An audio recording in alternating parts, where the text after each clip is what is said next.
جہلوں کے ہاتھوں غریب رو رہا ہے، مولانا آ رہا ہے۔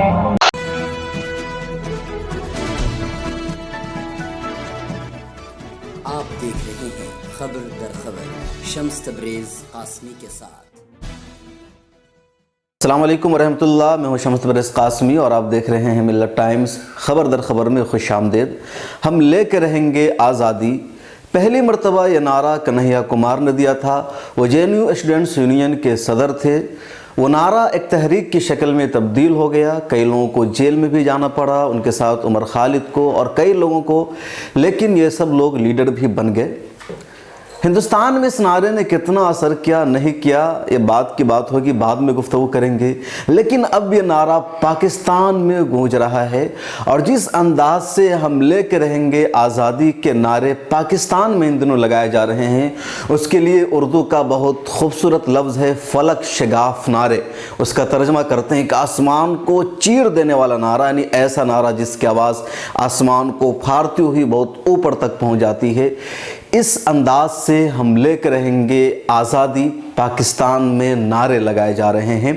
کون نعرہ لگا رہا ہے، کس کے خلاف پاکستان میں نعرہ لگایا جا رہا ہے، اور کیا پاکستان کی حکومت پر خطرات کے بادل منڈلانے لگے ہیں؟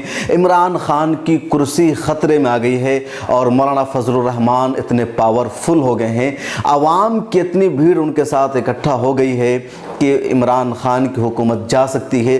ان تمام چیزوں پر ہم تفصیل سے بات چیت کریں گے، لیکن اس سے پہلے پاکستان میں لگنے والے یہ نعرے، یہ احتجاج کی کچھ تصاویر اور کچھ ویڈیو آپ دیکھیے۔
قوم نے مل کر پکارا، اب نہیں ہے کوئی چارہ، گو نیازی گو، وقت کا بدلا ہے دھارا، شرم کا لے کر سہارا، گو نیازی گو، گو نیازی گو، قوم نے مل کر پکارا، اب نہیں ہے کوئی جگ میں دغا ہے، کیا ہے قوم کو دھوکہ دیا ہے، گو نیازی گو، ہم کو بالکل بھی گوارا، اب نہیں کوئی خسارہ۔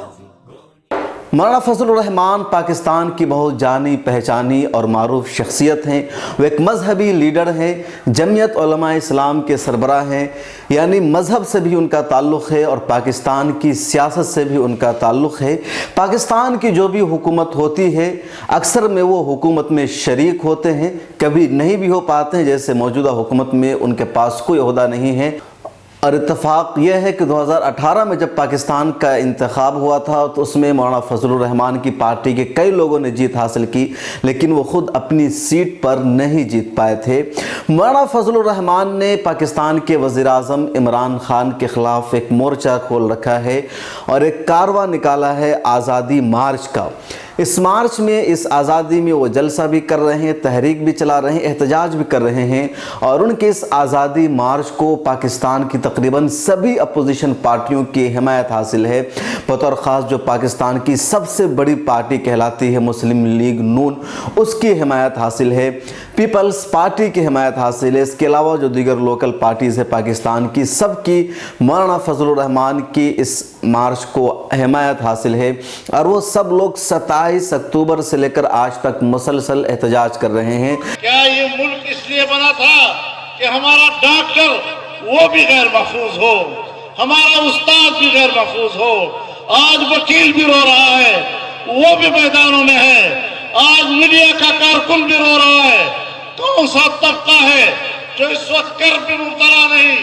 اس کرب سے اگر قوم کو نکالنا ہے تو 2 دن کی مہلت ہے آپ کے پاس، آپ استعفیٰ دے دیں، ورنہ پھر اگلے دن ہم نے اس سے آگے فیصلے کرنے ہیں۔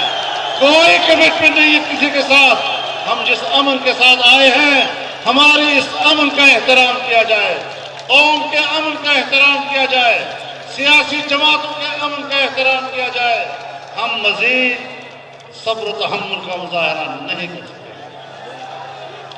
27 اکتوبر کو کراچی سے یہ کارواں نکلا، مختلف شہروں سے گزرتا ہوا 31 اکتوبر کو یہ کارواں اسلام آباد پہنچ گیا۔